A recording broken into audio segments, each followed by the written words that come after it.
시청자 여러분 안녕하십니까? 김신철 변호사입니다. 채무구제 제도를 이용하는 채무자의 상황에 따라서 어떤 때는 파산 제도를 이용하는 것이 더 유리한 경우가 있고요. 어떤 때는 회생 제도를 이용하는 것이 더 유리한 경우가 있습니다. 오늘은 개인 파산을 신청하는 것보다 개인 회생을 신청하는 것이 더 유리한 경우를 알아보겠습니다. 개인 파산 제도는 채무자가 파산 선고를 받은 후에 면책 신청을 통해서 면책 결정이 되면 채무자가 모두 면책되어서 더 이상 변제를 할 필요가 없습니다. 반면에 개인회생은 개인회생 변제 계획안이 인가되어도 3년에서 최대 5년까지 변제를 수행해야만 비로소 면책이 됩니다. 그러니까 파산 제도는 채무 변제 절차 없이 곧바로 면책이 되고요. 회생은 채무의 일부라도 갚아야 나머지가 면책이 되는 거죠. 그래서 개인회생보다는 개인 파산을 신청하는 것이 채무자에게 더 유리하다라고 생각하시는 분들이 있는데요. 채무자에게 별다른 재산이 없고 채무자가 경제 능력도 없다면 파산을 통한 면책이 더 유리한 것이 사실입니다. 그렇지만 채무자에게 재산이 있는 경우에는 얘기가 조금 달라집니다. 파산 제도는 채무자가 보유한 재산을 청산해서 채권자들에게 골고루 배당해주는 절차를 말하는데요. 그렇기 때문에 가지고 있는 재산을 유지하면서 채무 구제를 받기 위해서는 파산보다는 개인회생 절차가 더 유리합니다.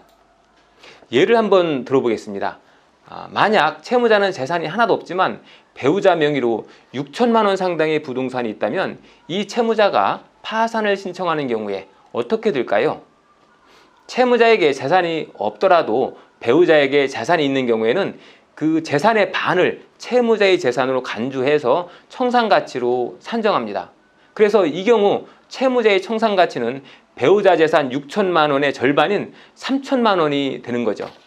그러면 청산가치인 이 3천만 원만큼은 채권자들에게 변제를 해줘야지 면책 결정을 내어줍니다.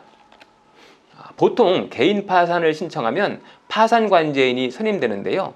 이 파산관제인은 채무자의 개인 파산 신청에 대해서 그 적절성을 조사하는 것은 물론이고 채무자의 재산을 나눠서 채권자들에게 공평히 배당해주는 역할을 합니다. 앞서 말씀드린 채무자의 경우에 배우자 재산의 절반인 3천만 원을 회수해서 채권자들에게 골고루 분배해 주게 되는 거죠. 보통 3개월 이내에 환수 금액을 납부하도록 요구하고 있고요. 만약 이 정해진 기간 내에 이 금액을 납부하지 못하면 면책을 허가하지 않고 있습니다. 이런 경우 담보대출이 없는 부동산이라면 담보대출이라도 받아서 납부할 수 있겠지만 보통 파산을 신청하시는 분들은 이미 담보대출의 한도까지 대출을 다 받은 경우가 대부분일 겁니다. 그래서 어쩔 수 없이 가지고 있던 유일한 재산인 부동산마저 처분하는 수밖에 없게 되는데요. 자, 그런데 정해진 기일 안에 이 부동산이 처분되는 것도 쉽지 않고요. 그렇다고 파산을 신청한 채무자가 3천만 원이라는 거금을 빌려오기는 더욱 어렵겠죠. 그래서 결국 면책 결정을 받지 못하게 될 수가 있습니다. 이렇게 채무자에게 청산 가치가 존재하는 경우에는 파산보다는 개인회생 제도가 더 유리할 수 있습니다. 개인회생 제도는 청산 가치만큼을 3년에서 최대 5년까지 나누어서 변제하면 면책을 받고 소유하고 있던 부동산의 소유권을 계속 유지할 수 있기 때문이죠. 이 외에도 파산이나 회생을 선택할 때 특히 신중하게 생각하셔야 할 경우가 있습니다. 실무상 3년 이내에 부동산을 처분한 경우라든지 또 이혼한 경우 그리고 보험 해지 환급금이 있는 경우입니다. 3년 이내에 부동산을 처분해서 그 돈으로 개인 채무를 변제한 경우에는 편파 변제로 보아서 부동산 처분금을 청산가치에 다 산입해서 청산 절차를 거치도록 하는 경우가 있습니다.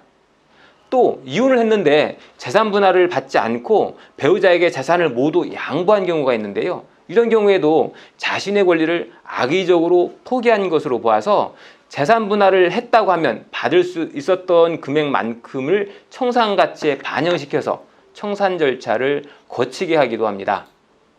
그리고 또 나이가 많으신 분들의 경우에는 보험이 만기 완납된 경우가 많은데요. 이런 경우는 해지 환급금이 꽤 큰 금액이 됩니다. 이 해지 환급금이 1,000만 원 이상 큰 금액이라면 청산 가치로 산입되어서 청산 절차를 거치게 됩니다. 자, 그러니까 이런 분들은 파산과 회생 중에 무엇이 본인에게 더 유리할지 신중히 생각하시는 것이 좋겠습니다. 오늘은 개인 파산보다 개인 회생 절차가 더 유리한 경우에 관해서 알아봤습니다. 김신철 변호사였습니다. 감사합니다.